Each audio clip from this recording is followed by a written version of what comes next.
किताब विपरन की रीत तो सच दा मार्ग भाग दूजा।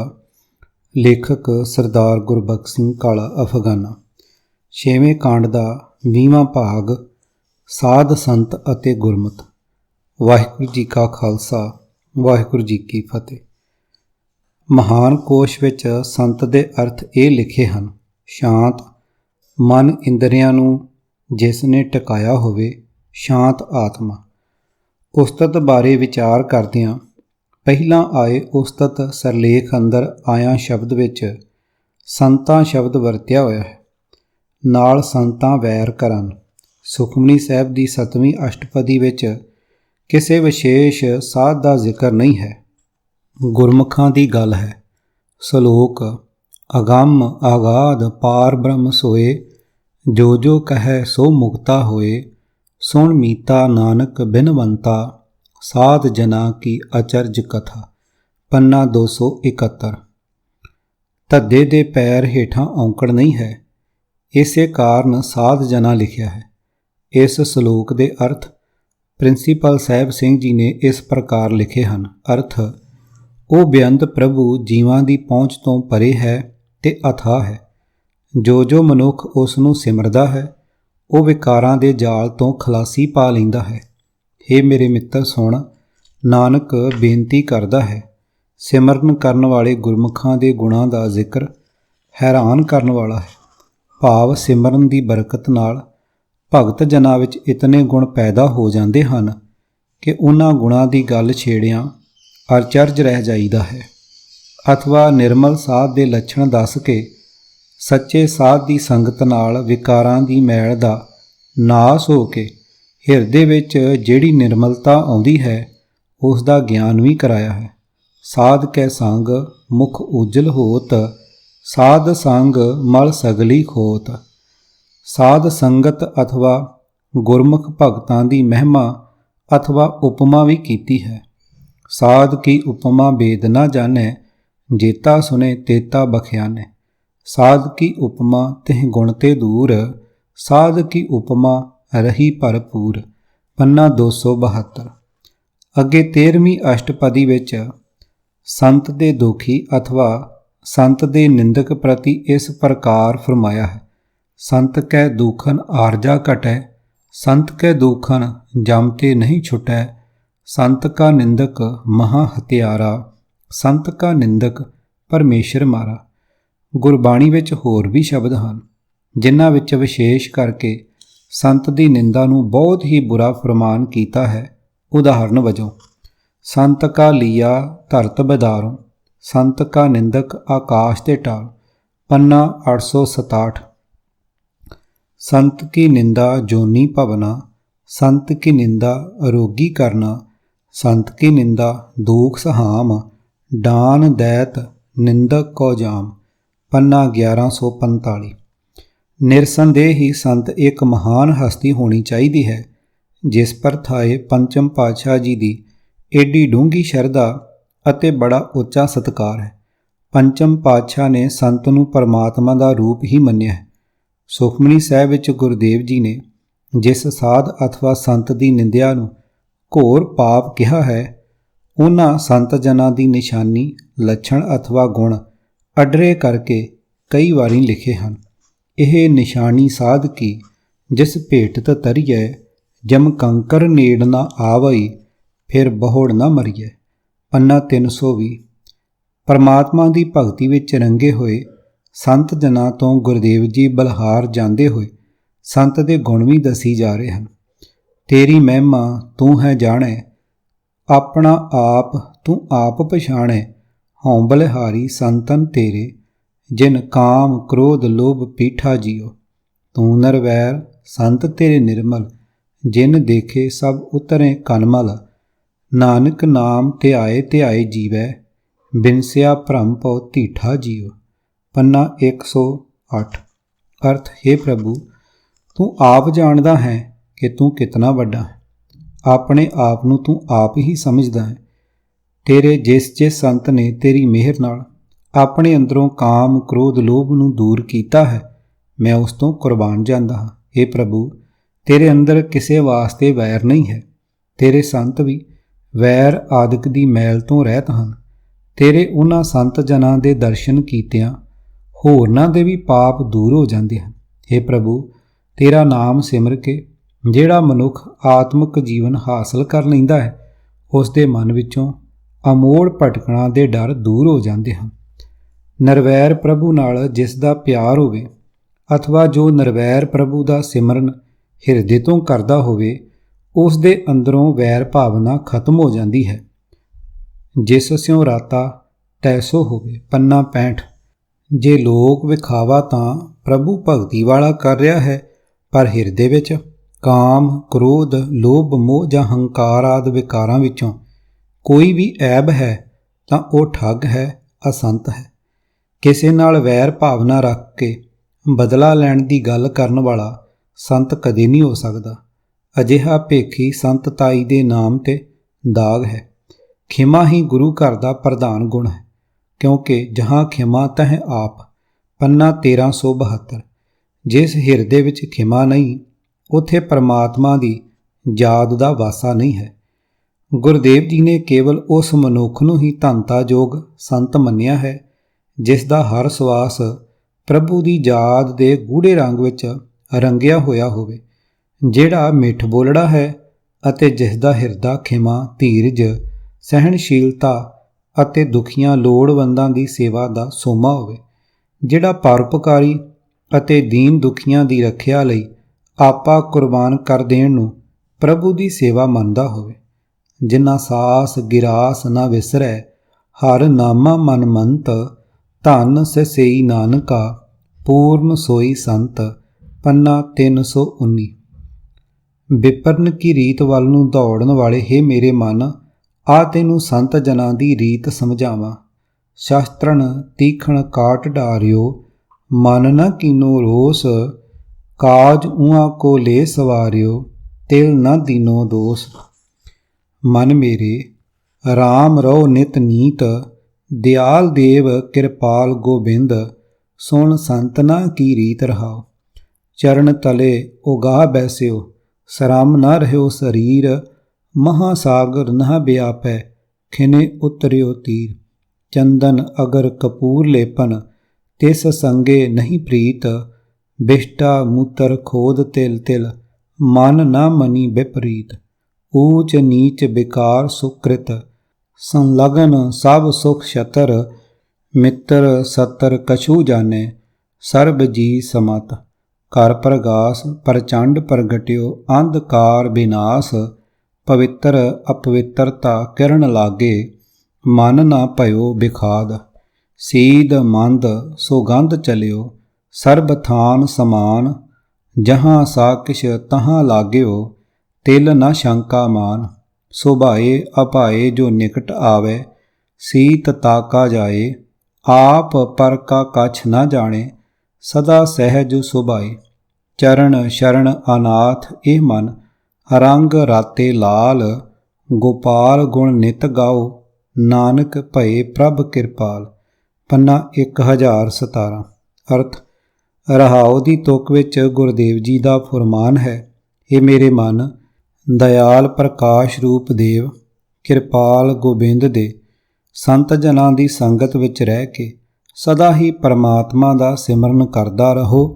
ਉਹ ਸੰਤ ਜਨ ਹੁੰਦੇ ਕਿਹੋ ਜਿਹੇ ਹਨ, ਉਹਨਾਂ ਸੰਤ ਜਨਾਂ ਦੀ ਜੀਵਨ ਮਰਜ਼ਾਦਾ ਸੁਣ ਰਹਾਓ।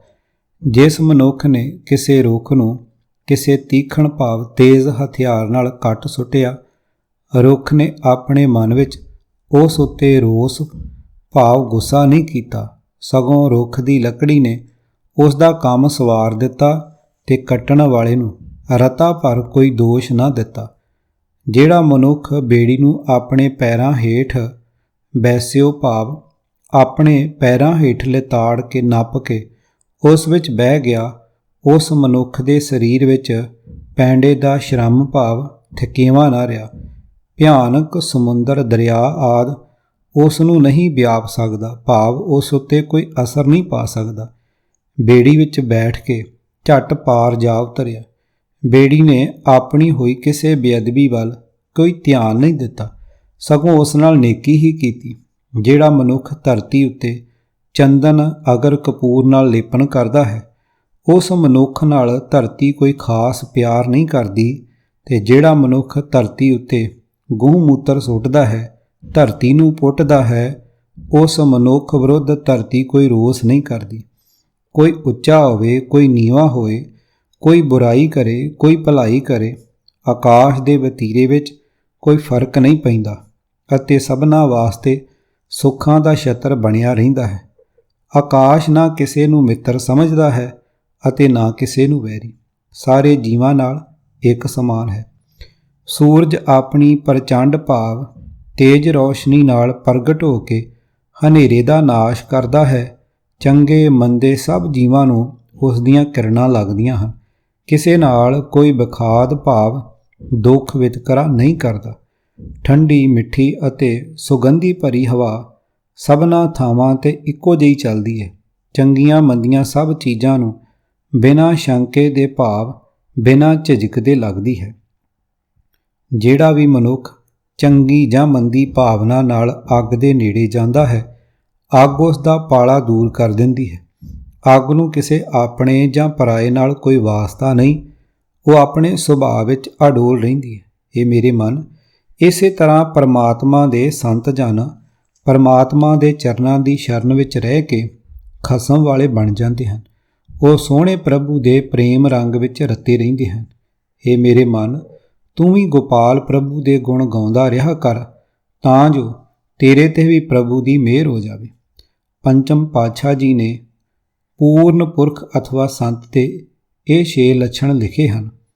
ਮੰਤਰੰ ਰਾਮ ਰਾਮ ਨਾਮੰ ਧਿਆਨੰ ਸਰਬੱਤਰ ਪੂਰਨਾ ਗਿਆਨੰ ਸਮ ਦੁਖ ਸੁਖੰ ਜੁਗਤ ਨਿਰਮਲ ਨਿਰਵੈਰਣਾ ਦਿਆਲੰ ਸਰਬੱਤਰ ਜੀਆਂ ਪੰਚ ਦੋਖ ਵਿਵਰਜਿਤਾ ਭੋਜਨੰ ਗੋਪਾਲ ਕੀਰਤਨੰ ਅਲਪ ਮਾਇਆ ਜਲ ਕਮਲ ਰਹਿਤਾ ਉਪਦੇਸੰ ਸਮ ਮਿੱਤਰ ਸੱਤਰ ਭਗਵੰਤ ਭਗਤ ਭਾਵਨੀ ਪਰ ਨਿੰਦਾ ਨਹਿ ਸਰੋਤ ਸਰਵਣੰ ਆਪੇ ਤਿਆਗ ਸਗਲ ਰੇਣੁਕਾ ਖਟ ਲਖਣ ਪੂਰਨੰ ਪੁਰਖਾ ਨਾਨਕ ਨਾਮ ਸਾਧ ਸਵਜਨਾ।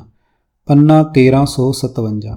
ਪਰਮਾਤਮਾ ਦਾ ਨਾਮ ਜਪਣਾ ਅਤੇ ਉਸ ਨੂੰ ਸਰਬ ਵਿਆਪਕ ਜਾਣ ਕੇ ਉਸ ਵਿੱਚ ਸੁਰਤ ਜੋੜਨੀ, ਸੁੱਖਾਂ ਦੁੱਖਾਂ ਨੂੰ ਇੱਕੋ ਜਿਹਾ ਸਮਝਣਾ ਅਤੇ ਪਵਿੱਤਰ ਤੇ ਵੈਰ ਰਹਿਤ ਜੀਵਨ ਜਿਉਣਾ, ਸਾਰੇ ਜੀਵਾਂ ਨਾਲ ਪਿਆਰ ਹਮਦਰਦੀ ਰੱਖਣੀ ਅਤੇ ਕਾਮਾਦਿਕ ਪੰਜੇ ਵਿਕਾਰਾਂ ਤੋਂ ਬਚੇ ਰਹਿਣਾ। ਪਰਮਾਤਮਾ ਦੀ ਸਿਫਤ ਸਲਾਹ ਨੂੰ ਜ਼ਿੰਦਗੀ ਦਾ ਆਸਰਾ ਬਣਾਉਣਾ ਅਤੇ ਮਾਇਆ ਤੋਂ ਇਉਂ ਨਿਰਲੇਪ ਰਹਿਣਾ ਜਿਵੇਂ ਕੌਲ ਫੁੱਲ ਪਾਣੀ ਤੋਂ ਅਭਿੱਜ ਰਹਿੰਦਾ ਹੈ। ਸੱਜਣ ਅਤੇ ਵੈਰੀ ਨਾਲ ਇੱਕੋ ਜਿਹਾ ਪ੍ਰੇਮ ਭਾਵ ਰੱਖਣਾ ਅਤੇ ਪਰਮਾਤਮਾ ਦੀ ਭਗਤੀ ਵਿੱਚ ਪਿਆਰ ਬਣਾਉਣਾ। ਪਰਾਈ ਨਿੰਦਿਆ ਆਪਣੇ ਕੰਨਾਂ ਨਾਲ ਨਾ ਸੁਣਨੀ ਅਤੇ ਆਪਾ ਭਾਵ ਤਿਆਗ ਕੇ ਸਭ ਦੇ ਚਰਨਾਂ ਦੀ ਧੂੜ ਬਣਨਾ। ਇਹ ਨਾਨਕ, ਪੂਰਨ ਪੁਰਖਾਂ ਵਿੱਚ ਇਹ 6 ਲੱਛਣ ਹੁੰਦੇ ਹਨ, ਉਹਨਾਂ ਨੂੰ ਹੀ ਸਾਧ ਆਖੀਦਾ ਹੈ। ਅਜਿਹੇ ਹੀ ਸੰਤਾਂ ਅਥਵਾ ਪੂਰਨ ਪੁਰਖਾਂ ਦੀ ਗੁਰਦੇਵ ਜੀ ਨੇ ਸੁਖਮਨੀ ਸਾਹਿਬ ਵਿੱਚ ਅਥਵਾ ਗੁਰਬਾਣੀ ਦੇ ਹੋਰ ਬੇਅੰਤ ਸ਼ਬਦਾਂ ਵਿੱਚ ਸ਼ੋਭਾ ਕੀਤੀ ਹੈ। ਉਹਨਾਂ ਦੀ ਨਿੰਦਿਆ ਕਰਨਾ ਹੀ ਮਹਾ ਪਾਪ ਹੈ। ਉੱਚੀ ਆਤਮਿਕ ਅਵਸਥਾ ਵਿੱਚ ਪੁੱਜ ਚੁੱਕਾ ਮਨੁੱਖ ਆਪਣੇ ਆਪ ਨਾਲੋਂ ਹੋਰ ਸਭ ਨੂੰ ਚੰਗਾ ਸਮਝਦਾ ਹੈ, ਕਿਸੇ ਦੇ ਵਿਰੁੱਧ ਕੁਝ ਨਹੀਂ ਸੁਣਨਾ ਪਸੰਦ ਕਰਦਾ ਅਤੇ ਵਡਿਆਈ ਵੀ ਸਿਰਫ ਪਰਮਾਤਮਾ ਦੀ ਹੀ ਸੁਣਦਾ। ਉਹ ਆਪ ਹੀ ਪਰਮਾਤਮਾ ਦਾ ਰੂਪ ਬਣ ਚੁੱਕਾ ਹੁੰਦਾ ਹੈ। ਪਰ ਸਵਾਲ ਇਹ ਹੈ ਕਿ ਅਜਿਹੇ ਸੰਤ ਅਥਵਾ ਪੂਰਨ ਪੁਰਖ ਸੰਸਾਰ ਵਿੱਚ ਕਿੰਨੇ ਹਨ। ਗੁਰਦੇਵ ਜੀ ਦਾ ਫਰਮਾਨ ਹੈ ਕਿ ਅਜਿਹਾ ਸੰਤ ਜਨ ਜਿਹੜਾ ਪਰਮਾਤਮਾ ਦਾ ਰੂਪ ਬਣ ਚੁੱਕਾ ਹੋਵੇ, ਉਹ ਲੱਖਾਂ ਕਰੋੜਾਂ ਵਿੱਚੋਂ ਇੱਕ ਅੱਧ ਹੀ ਹੁੰਦਾ ਹੈ। ਰਾਮ ਸੰਤ ਮੈਂ ਭੇਦ ਕਿਛ ਨਾਹੀ, ਏਕ ਜਨ ਕਈ ਮੈਂ ਲਾਖ ਕਰੋਰੀ, ਜਾ ਕਹੀਏ ਪ੍ਰਗਟ ਪ੍ਰਭ ਹੋਆ, ਆਂਦਨ ਕੀਰਤਨ ਰਸਨ ਰਮੋਰੀ। ਪੰਨਾ 208। ਨਿਸਦਿਨ ਮਾਇਆ ਕਾਰਨੇ ਪ੍ਰਾਣੀ ਡੋਲਤ ਨੀਤ, ਕੋਟਨ ਮੈਂ ਨਾਨਕ ਕਉ ਨਾਰਾਇਣ ਜਿਹ ਚੀਤ। ਪੰਨਾ 1427। ਨੌਵੇਂ ਗੁਰੂ ਨਾਨਕ ਜੀ ਦਾ ਫਤਵਾ ਹੈ ਕਿ ਅਜਿਹਾ ਸੰਤ ਕਰੋੜਾਂ ਵਿੱਚੋਂ ਕੋਈ ਇੱਕ ਅੱਧ ਹੀ ਹੈ। ਕਿਸੇ ਨਾ ਕਿਸੇ ਰੰਗ ਵਿੱਚ ਸਾਰੇ ਮਨੁੱਖ ਮਾਇਆ ਕਾਰਨ ਹੀ ਨਿਤ ਡੋਲਦੇ ਫਿਰਦੇ ਹਨ। ਗੁਰ ਇਤਿਹਾਸ ਤੋਂ ਸੁਚੇਤ ਗੁਰਸਿੱਖ ਜਾਣਦੇ ਹਨ ਕਿ ਗੁਰਦੇਵ ਜੀ ਨੇ ਕਿਸੇ ਜਪੀ ਤਪੀ ਸ਼ਹੀਦ ਮੁਰੀਦ ਗੁਰਮੁਖ ਅਥਵਾ ਗੁਰੂ ਘਰ ਵੱਲੋਂ ਸਤਿਕਾਰੇ ਅਤੇ ਵਰਸਾਏ ਹੋਏ ਵਿਦਵਾਨ ਮਹਾਂਪੁਰਖਾਂ ਨੂੰ ਵੀ ਸੰਤ ਕਹਿ ਕੇ ਨਹੀਂ ਬੁਲਾਇਆ। ਜਿਸ ਨਿਸ਼ਕਪਟ ਅਤੇ ਨਿਸ਼ਪਾਪ ਆਤਮਾ ਵਾਲੇ ਸੇਵਕ ਨਾਲ ਗੁਰਦੇਵ ਜੀ ਦਾ ਬਚਪਨ ਤੋਂ ਪਿਆਰ ਸੀ, ਜੋ ਲੰਮੇ ਅਤੇ ਬਖਿੜੇ ਪੈਂਡਿਆਂ ਦਾ ਸਾਥੀ ਸੀ, ਜਿਸ ਨੇ ਨਾਨਕ ਨਿਰੰਕਾਰੀ ਨੂੰ ਰਿਝਾ ਲਿਆ ਹੋਇਆ ਸੀ, ਉਸ ਨੂੰ ਭਾਈ ਮਰਦਾਨਾ ਕਹਿ ਕੇ ਨਵਾਜਿਆ ਸੀ ਅਤੇ ਆਪਣੇ ਦੂਜੇ ਪਰਮ ਪਿਆਰੇ ਗੁਰਸਿੱਖ ਨੂੰ ਬਾਬਾ ਬੁੱਢਾ ਆਖ ਕੇ ਸਤਿਕਾਰ ਦਿੱਤਾ ਸੀ। ਫਿਰ ਸਾਰੇ ਮਹਾਨ ਗੁਰਸਿੱਖਾਂ, ਸ਼ਹੀਦਾਂ ਅਤੇ ਵਿਦਵਾਨਾਂ ਨੂੰ ਭਾਈ ਅਤੇ ਬਾਬਾ ਕਹਿ ਕੇ ਹੀ ਨਿਵਾਜਿਆ ਜਾਂਦਾ ਰਿਹਾ। ਸੰਤ ਕਿਸੇ ਨੂੰ ਨਹੀਂ ਕਿਹਾ। ਇੱਥੋਂ ਤੱਕ ਕਿ ਜਿਨ੍ਹਾਂ ਮਹਾਂਪੁਰਖਾਂ ਦੀ ਬਾਣੀ ਗੁਰੂ ਗ੍ਰੰਥ ਸਾਹਿਬ ਵਿੱਚ ਹੈ, ਉਹਨਾਂ ਵਿੱਚੋਂ ਵੀ ਕਿਸੇ ਨੂੰ ਸੰਤ ਕਰਕੇ ਨਹੀਂ ਲਿਖਿਆ, ਭਗਤ ਜਾਂ ਸ਼ੇਖ ਲਿਖਿਆ ਹੈ। ਫਿਰ ਕੀ ਗੁਰੂ ਘਰ ਵਿੱਚ ਕਿਸੇ ਨੂੰ ਵਿਅਕਤੀਗਤ ਰੂਪ ਵਿੱਚ ਸੰਤ ਕਿਹਾ ਗਿਆ ਸੀ ਕਿ ਨਹੀਂ? ਵਿਪਰ ਦੀ ਕਿਰਪਾ ਨਾਲ ਗੁਰੂ ਇਤਿਹਾਸ ਇਸ ਬਾਰੇ ਚੁੱਪ ਹੈ। ਗੁਰਬਾਣੀ ਵਿੱਚ ਇੱਕ ਵਚਨ ਸੰਤ ਸ਼ਬਦ ਜ਼ਰੂਰ ਵਰਤਿਆ ਮਿਲਦਾ ਹੈ, ਪਰ ਉਹ ਵੀ ਕਿਸੇ ਸਿੱਖ ਲਈ ਨਹੀਂ, ਸਗੋਂ ਸਿਰਫ ਗੁਰਦੇਵ ਜੀ ਲਈ ਜਾਂ ਪਾਰਬ੍ਰਹਮ ਪਰਮੇਸ਼ਰ ਲਈ ਹੀ ਹੈ। ਉਦਾਹਰਨ ਵਜੋਂ ਕੁਝ ਗੁਰੂ ਸ਼ਬਦ ਇਸ ਪ੍ਰਕਾਰ ਹਨ: ਭਾਗ ਹੋਵਾ ਗੁਰ ਸੰਤ ਮਿਲਾਇਆ, ਪ੍ਰਭ ਅਬਿਨਾਸ਼ੀ ਘਰ ਮੈਂ ਪਾਇਆ। ਪੰਨਾ 97। ਅਰਥ, ਮੇਰੇ ਭਾਗ ਜਾਗ ਪਏ ਹਨ। ਗੁਰੂ ਨੇ ਮੈਨੂੰ ਸ਼ਾਂਤੀ ਦਾ ਸੋਮਾ ਪਰਮਾਤਮਾ ਮਿਲਾ ਦਿੱਤਾ। ਗੁਰੂ ਦੀ ਕਿਰਪਾ ਨਾਲ ਉਸ ਅਬਿਨਾਸ਼ੀ ਪ੍ਰਭੂ ਨੂੰ ਮੈਂ ਆਪਣੇ ਹਿਰਦੇ ਵਿੱਚ ਹੀ ਲੱਭ ਲਿਆ ਹੈ। ਹਰ ਇੱਕ ਸੇ ਦੀ ਮੈਂ ਟੇਕ ਹੈ, ਜੋ ਸਿਰ ਸਭਨਾ ਸਮਰੱਥ, ਸਤਿਗੁਰ ਸੰਤ ਮਿਲਾਇਆ, ਮਸਤਕ ਧਰ ਕੇ ਹੱਥ। ਵੱਡਾ ਸਾਹਿਬ ਗੁਰੂ ਮਿਲਾਇਆ, ਜਿਨ ਤਾਰਿਆ ਸਗਲ ਜਗਤ, ਮਨ ਕੀਆਂ ਇੱਛਾ ਪੂਰੀਆਂ, ਪਾਇਆ ਧੁਰ ਸੰਜੋਗ, ਨਾਨਕ ਪਾਇਆ ਸਚ ਨਾਮ, ਸਦ ਹੀ ਭੋਗੇ ਭੋਗ। ਪੰਨਾ 958। ਸਤਿਗੁਰ ਸੰਤ ਮਿਲੇ ਸ਼ਾਂਤ ਪਾਈਐ, ਕਿਲ ਵਿਖ ਦੁਖ ਕਾਟੇ ਸਭ ਦੂਰ, ਆਤਮ ਜੋਤ ਭਈ ਪ੍ਰਫੁੱਲਤ, ਪੁਰਖ ਨਰੰਜਨ ਦੇਖਿਆ ਹਜ਼ੂਰ। ਪੰਨਾ 1198। ਅਰਥ, ਹੇ ਭਾਈ, ਜਦੋਂ ਗੁਰੂ ਸੰਤ ਮਿਲ ਲੈਂਦਾ ਹੈ ਤਦੋਂ ਆਤਮਕ ਠੰਡ ਪੈ ਜਾਂਦੀ ਹੈ। ਗੁਰੂ ਮਨੁੱਖ ਦੇ ਸਾਰੇ ਪਾਪ, ਸਾਰੇ ਦੁੱਖ ਕੱਟ ਕੇ ਦੂਰ ਕਰ ਦਿੰਦਾ ਹੈ। ਗੁਰੂ ਨੂੰ ਮਿਲਿਆ ਜਿੰਦ ਖਿੜ ਪੈਂਦੀ ਹੈ। ਨਿਰਲੇਪ ਅਤੇ ਸਰਬ ਵਿਆਪਕ ਪ੍ਰਭੂ ਅੰਗ ਸੰਗ ਵਸਿਆ ਵੇਖ ਲਈਦਾ ਹੈ। ਪਤਿਤ ਪਾਵਨ ਹਰ ਨਾਮਾ, ਪੂਰਨ ਸੰਤ ਜਨਾ ਕੇ ਕਾਮਾ, ਗੁਰ ਸੰਤ ਪਾਇਆ ਪ੍ਰਭ ਧਿਆਇਆ, ਸਗਲ ਇੱਛਾ ਪੁੰਨੀਆਂ। ਪੰਨਾ 779। ਅਰਥ, ਪਰਮਾਤਮਾ ਦਾ ਨਾਮ ਵਿਕਾਰੀਆਂ ਨੂੰ ਪਵਿੱਤਰ ਕਰਨ ਵਾਲਾ ਹੈ ਅਤੇ ਸੰਤ ਜਨਾਂ ਦੇ ਸਾਰੇ ਕੰਮ ਸਿਰੇ ਚੜਾਉਣ ਵਾਲਾ ਹੈ। ਜਿਨ੍ਹਾਂ ਨੂੰ ਸੰਤ ਗੁਰੂ ਮਿਲ ਪਿਆ, ਉਹਨਾਂ ਨੇ ਪ੍ਰਭੂ ਦਾ ਨਾਮ ਸਿਮਰਨਾ ਸ਼ੁਰੂ ਕਰ ਦਿੱਤਾ। ਉਹਨਾਂ ਦੀਆਂ ਸਾਰੀਆਂ ਮੁਰਾਦਾਂ ਪੂਰੀਆਂ ਹੋਣ ਲੱਗ ਪਈਆਂ। ਬਿਨ ਨਾਵੇਂ ਕਿਆ ਜੀਵਨਾ, ਫਿਟ ਧ੍ਰਿਗ ਚਤੁਰਾਈ, ਸਤਿਗੁਰ ਸਾਧ ਨਾ ਸੇਵਿਆ, ਹਰ ਭਗਤ ਨਾ ਪਾਈ। ਰਹਾਉ। ਪੰਨਾ 422। ਅਰਥ, ਜਿਸ ਮਨੁੱਖ ਨੇ ਸਾਧ ਗੁਰੂ ਦੀ ਦੱਸੀ ਹੋਈ ਸੇਵਾ ਨਹੀਂ ਕੀਤੀ, ਜਿਨ੍ਹਾਂ ਨੂੰ ਪ੍ਰਭੂ ਦੀ ਭਗਤੀ ਚੰਗੀ ਨਹੀਂ ਲੱਗੀ, ਜੋ ਪਰਮਾਤਮਾ ਦੇ ਨਾਮ ਤੋਂ ਵਾਂਝਿਆ ਰਿਹਾ, ਉਹਦਾ ਜਿਉਣਾ ਅਸਲ ਜਿਉਣਾ ਨਹੀਂ ਹੈ। ਜੋ ਮਨੁੱਖ ਦੁਨੀਆਦਾਰੀ ਵਾਲੀ ਬੜੀ ਸਿਆਣਪ ਵਿਖਾ ਰਿਹਾ ਹੈ ਤਾਂ ਉਹ ਸਿਆਣਪ ਫਿਟਕਾਰਯੋਗ ਹੈ। ਸਾਧੂ ਸਤਿਗੁਰ ਜੇ ਮਿਲੇ ਤਾਂ ਪਾਈਐ ਗੁਣੀ ਨਿਧਾਨ। ਪੰਨਾ 21। ਗੁਰ ਸਾਧੂ ਅੰਮ੍ਰਿਤ ਗਿਆਨ ਸਰ ਨਾਇਣ, ਸਭ ਕਿਲਵਿਖ ਪਾਪ ਗਏ ਗਵਾਇਣ। ਪੰਨਾ 1134। ਅਰਥ, ਜਿਹੜਾ ਮਨੁੱਖ ਗੁਰੂ ਸਾਧੂ ਦੇ ਆਤਮਿਕ ਜੀਵਨ ਦੇਣ ਵਾਲੇ ਗਿਆਨ ਸਰੋਵਰ ਵਿੱਚ ਇਸ਼ਨਾਨ ਕਰਦਾ ਹੈ, ਉਸ ਦੇ ਸਾਰੇ ਪਾਪ ਦੂਰ ਹੋ ਜਾਂਦੇ ਹਨ। ਮੇਰੇ ਮਨ ਗੁਪਤ ਹੀਰ ਹਰ ਰਾਖਾ, ਦੀਨ ਦਇਆਲ ਮਿਲਾਇਓ ਗੁਰ ਸਾਧੂ, ਗੁਰ ਮਿਲਿਆ ਹੀਰ ਭਰਾਖਾ। ਰਹਾਉ। ਪੰਨਾ 696। ਅਰਥ, ਮੇਰੇ ਮਨ ਵਿੱਚ ਪਰਮਾਤਮਾ ਨੇ ਆਪਣਾ ਨਾਮ ਹੀਰਾ ਲੁਕਾ ਰੱਖਿਆ ਸੀ। ਦੀਨਾਂ ਉੱਤੇ ਦਇਆ ਕਰਨ ਵਾਲੇ ਉਸ ਹਰੀ ਪ੍ਰਭੂ ਨੇ ਮੈਨੂੰ ਸਾਧ ਗੁਰੂ ਮਿਲਾ ਦਿੱਤਾ। ਗੁਰੂ ਮਿਲਣ ਨਾਲ ਹੀ ਮੈਨੂੰ ਪ੍ਰਭੂ ਹੀਰੇ ਦੀ ਕਦਰ ਦੀ ਸੂਝ ਆਈ। ਪਹਿਲੇ 4 ਗੁਰੂ ਸ਼ਬਦਾਂ ਵਿੱਚ ਤੱਤੇ ਦੇ ਪੈਰ ਹੇਠਾਂ ਔਂਕੜ ਹੋਣ ਕਰਕੇ ਗੁਰਬਾਣੀ ਵਿਆਕਰਣ ਅਨੁਸਾਰ ਸੰਤ ਇੱਕ ਵਚਨ ਹੈ। ਪਹਿਲੇ ਗੁਰੂ ਸ਼ਬਦ ਵਿੱਚ ਪਰਮੇਸ਼ਰ ਨੂੰ ਸੰਤ ਕਿਹਾ ਹੈ, ਬਾਕੀ ਤਿੰਨਾਂ ਵਿੱਚ ਸੰਤ ਪਦ ਗੁਰੂ ਲਈ ਵਰਤਿਆ। ਅਗਲੇ 4 ਸ਼ਬਦਾਂ ਵਿੱਚ ਵੀ ਸਾਧ ਇੱਕ ਵਚਨ ਹੈ ਜੋ ਕੇਵਲ ਗੁਰੂ ਦਾ ਲਖਾਇਕ ਹੈ। ਗੁਰਬਾਣੀ ਵਿੱਚੋਂ ਇੱਕ ਵਚਨ ਸਾਧ ਜਾਂ ਸੰਤ ਕਿਸੇ ਭੇਖੀ ਡੇਰੇਦਾਰ ਸਾਧ ਲਈ ਇੱਕ ਥਾਂ ਵੀ ਵਰਤਿਆ ਨਹੀਂ ਮਿਲਦਾ।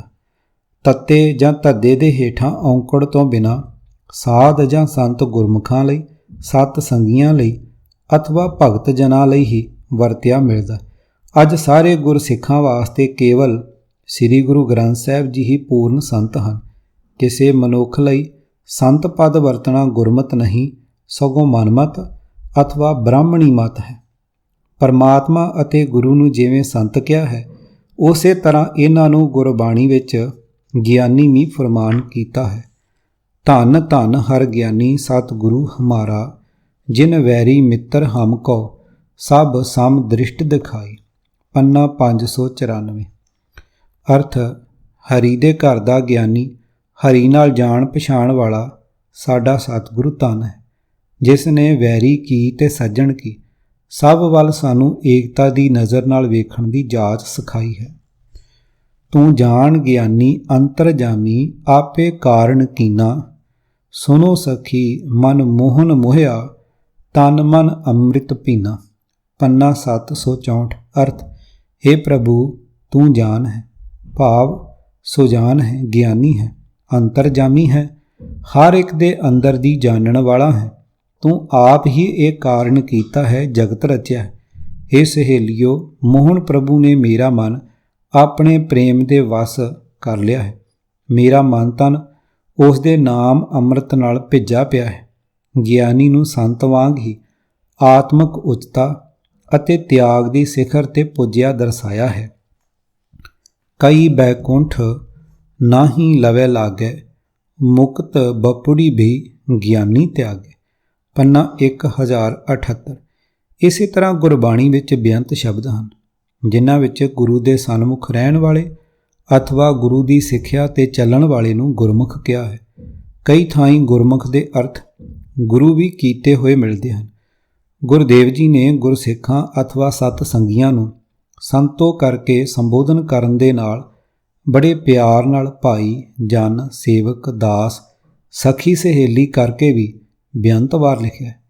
ਧਿਆਨ ਦੇਣ ਵਾਲੀ ਸਵਾਦਲੀ ਗੱਲ ਇਹ ਹੈ ਕਿ ਗੁਰਮੁਖ ਬ੍ਰਹਮ ਗਿਆਨੀ, ਦਾਸ, ਸੇਵਕ, ਜਨ, ਭਾਈ, ਸਤ ਸੰਗੀ ਆਦਿ ਦੀ ਆਤਮਿਕ ਉੱਚਤਾ ਵਿਰੁੱਧ ਸ਼ੱਕ ਵਾਲਾ ਕੋਈ ਇੱਕ ਅੱਖਰ ਵੀ ਗੁਰਬਾਣੀ ਵਿੱਚ ਨਹੀਂ ਮਿਲਦਾ, ਪਰ ਸੰਤ ਨੂੰ ਗੁਰਬਾਣੀ ਵਿੱਚ ਉਚੇਚੇ ਤੌਰ ਤੇ ਠੱਗ ਲਿਖਿਆ ਵੀ ਮਿਲਦਾ ਹੈ। ਗੱਜ ਸਾਢੇ ਤੈ ਤੈ ਧੋਤੀਆਂ, ਤੇਹਰੇ ਪਾਇਨ ਤੱਗ, ਗਲੀ ਜਿਨ੍ਹਾਂ ਜਪ ਮਾਲੀਆਂ, ਲੋਟੇ ਹੱਥ ਨਿਬੱਗ। ਓਏ ਹਰ ਕੇ ਸੰਤ ਨਾ ਆਖੀਐ, ਬਨਾਰਸ ਕੇ ਠੱਗ। ਐਸੇ ਸੰਤ ਨਾ ਮੋਕੋ ਭਾਵੇਂ, ਡਾਲਾ ਸਿਉ ਪੇਡਾ ਗਟਕਾਵੇਂ ਰਹਾਓ। ਬਾਸਨ ਮਾਂਜ ਚਰਾਵੇਂ ਉੱਪਰ, ਕਾਠੀ ਧੋਏ ਜਲਾਵੇਂ। ਬਸੁਦਾ ਖੋਦ ਕਰੇ ਦੋ ਚੂਲੇ, ਸਾਰੇ ਮਾਣਸ ਖਾਵੇਂ। ਓਏ ਪਾਪੀ ਸਦਾ ਫਿਰੇ ਅਪਰਾਧੀ, ਮੁਖੋਂ ਅਪਰਸ ਕਹਾਵੇਂ। ਸਦਾ ਸਦਾ ਫਿਰੇ ਅਭਿਮਾਨੀ, ਸਗਲ ਕੁਟੰਬ ਡੁਬਾਵੇਂ। ਪੰਨਾ 476। ਅਰਥ, ਜੋ ਮਨੁੱਖ 3.5 ਗਜ ਲੰਬੀਆਂ ਧੋਤੀਆਂ ਪਹਿਨਦੇ ਹਨ, ਪਰਥਾਏ ਸਾਖੀ ਮਹਾਂਪੁਰਖ ਬੋਲਦੇ ਸਾਂਝੀ ਸਗਲ ਜਹਾਨੇ। ਪੰਨਾ 647। ਇਸ ਫਰਮਾਨ ਅਨੁਸਾਰ ਇਹ ਉੱਪਰਲਾ ਗੁਰ ਸ਼ਬਦ ਅੱਜ ਦੇ ਡੇਰੇਦਾਰ ਅਤੇ ਸੰਤ ਤਾਈ ਦੇ ਭੇਖ ਵਾਲਿਆਂ ਸਿੱਖਾਂ ਤੇ ਵੀ ਓਨਾ ਹੀ ਢੁਕਦਾ ਹੈ ਜਿੰਨਾ ਬ੍ਰਾਹਮਣ ਤੇ। ਤੇਰੀਆਂ ਤੰਦਾਂ ਵਾਲਾ ਜਨੇਊ ਪਾਉਂਦੇ ਹਨ, ਦਿਖਾਵੇ ਦੀ ਸ਼ਿੰਗਾਰੇ ਹੋਈ ਕਈ ਕਿਸਮ ਦੇ ਸ਼ਸਤਰੇ ਤੇ ਹੱਥ ਵਿੱਚ ਲਿਸ਼ਕਦੇ ਹੋਏ ਲੋਟੇ, ਸਿਮਰਨੇ, ਤੀਰ, ਗੜਵੇ ਆਦਿ। ਨਿਰੇ ਇਹਨਾਂ ਲੱਛਣਾਂ ਕਰਕੇ ਉਹ ਮਨੁੱਖ ਪਰਮਾਤਮਾ ਦੇ ਭਗਤ ਨਹੀਂ ਆਖੇ ਜਾਣੇ ਚਾਹੀਦੇ, ਉਹ ਤਾਂ ਅਸਲ ਵਿੱਚ ਬਨਾਰਸੀ ਠੱਗ ਹਨ। ਅਜਿਹੇ ਸੰਤ ਚੰਗੇ ਨਹੀਂ ਲੱਗਦੇ ਜੋ ਮੂਲ ਨੂੰ ਵੀ ਟਹਿਣੀਆਂ ਸਮੇਤ ਹੀ ਖਾ ਜਾਣ, ਭਾਵ ਜੋ ਮਾਇਆ ਦੀ ਖਾਤਰ ਅਥਵਾ ਸਿਆਸੀ ਸਵਾਰਥ ਸਿੱਧੀ ਦੀ ਖਾਤਰ ਮਨੁੱਖਾਂ ਨੂੰ ਜਾਨੋਂ ਮਾਰਨੋਂ ਵੀ ਸੰਕੋਚ ਨਹੀਂ ਕਰਦੇ ਰਹਾਓ। ਇਹ ਲੋਕ ਧਰਤੀ ਪੁੱਟ ਕੇ 2 ਚੁੱਲ੍ਹੇ ਬਣਾਉਂਦੇ ਹਨ, ਭਾਂਡੇ ਮਾਂਜ ਕੇ ਚੁੱਲ੍ਹਿਆਂ ਉੱਤੇ ਰੱਖਦੇ ਹਨ, ਹੇਠਾਂ ਲੱਕੜੀਆਂ ਧੋ ਕੇ ਬਾਲਦੇ ਹਨ। ਸੋਚ ਤਾਂ ਇਹੋ ਜਿਹੀ ਰੱਖਦੇ ਹਨ, ਪਰ ਕਰਤੂਤ ਇਹ ਹੈ ਕਿ ਸਮੂਲਚਾ ਹੀ ਮਨੁੱਖ ਖਾ ਜਾਂਦੇ ਹਨ।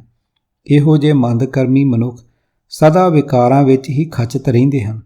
ਉਂਝ ਮੂੰਹੋਂ ਅਖਵਾਉਂਦੇ ਹਨ ਕਿ ਅਸੀਂ ਮਾਇਆ ਦੇ ਨੇੜੇ ਨਹੀਂ ਛੂੰਹਦੇ।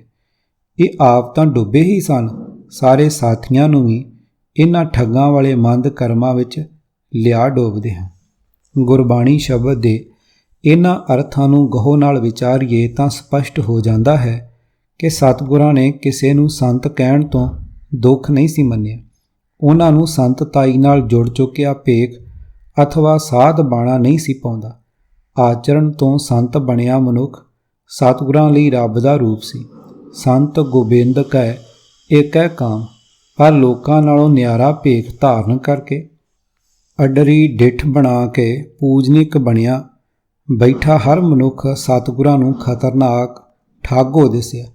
ਸ਼ਾਂਤੀ ਦੇ ਪੁੰਜ ਅਤੇ ਸਰਬ ਸਾਂਝੇ ਸਤਿਗੁਰਾਂ ਨੂੰ ਸੰਤ ਬਾਣੇ ਵਿਰੁੱਧ ਘਿਰਣਾ ਹੋ ਜਾਣ ਦਾ ਵਿਸ਼ੇਸ਼ ਕਾਰਨ ਕੀ ਹੋ ਸਕਦਾ ਸੀ? ਆਓ ਸਤਿਗੁਰਾਂ ਕੋਲੋਂ ਹੀ ਇਸ ਭੇਦ ਨੂੰ ਸਮਝੀਏ ਕਿ ਮਨੁੱਖ ਨੂੰ ਸੰਤ ਬਣਾਉਣ ਆਏ ਸਤਿਗੁਰਾਂ ਨੇ ਉਪਰੋਕਤ ਗੁਰੂ ਸ਼ਬਦ ਵਿੱਚ ਸੰਤ ਨੂੰ ਠੱਗ ਲਿਖਿਆ ਹੈ, ਕਿਵੇਂ ਪ੍ਰਵਾਨ ਕਰ ਲਿਆ। ਕਿਤਾਬ ਵਿਪਰਨ ਕੀ ਰੀਤ ਤੋਂ ਸੱਚ ਦਾ ਮਾਰਗ ਭਾਗ ਦੂਜਾ। ਲੇਖਕ ਸਰਦਾਰ ਗੁਰਬਖਸ਼ ਸਿੰਘ ਕਾਲਾ ਅਫਗਾਨਾ।